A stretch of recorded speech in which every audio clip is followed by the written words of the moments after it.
Rasvaya again, Lawrence Dinu. Anaya for what you property, that's what checker, my settings.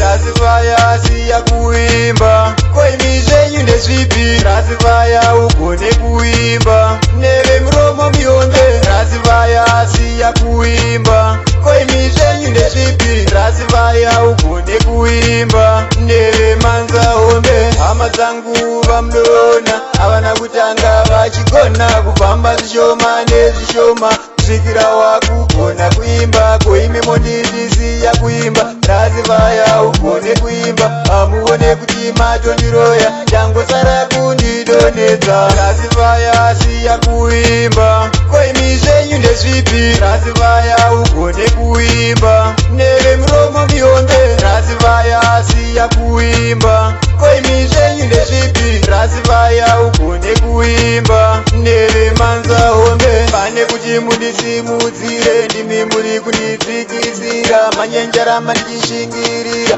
kusvikira ndabudirira. Hamuoni zvakanaka zvangu, munoona zvakaipa zvangu. Imiskena ine upenyu hwangu, ndasiyana nekupenga kwenyu. Rasvaya siya kuimba, koimi zvenyu ndezvipi. Rasvaya ugone kuimba, neve muromo mionde. Rasvaya siya kuimba, koimi zvenyu ndezvipi. Rasvaya ugone kuimba, neve manza hombe. Hama dzangu vamlona, havana kutanga vachigona kufamba zvishoma nezvishoma. Kusvikira wakugona kuimba, koime mondisiya kuimba. Rasvaya ugone kuimba, amuone kuti matondiroya, changosara kundidonedza. Rasvaya siya kuimba, koimi zvenyu ndezvipi. Rasvaya ugone kuimba, neve muromo mionde. Rasvaya siya kuimba, koimi zvenyu ndezvipi. Rasvaya ugone kuimba, neve manza hombe. Rasvaya siya kuimba,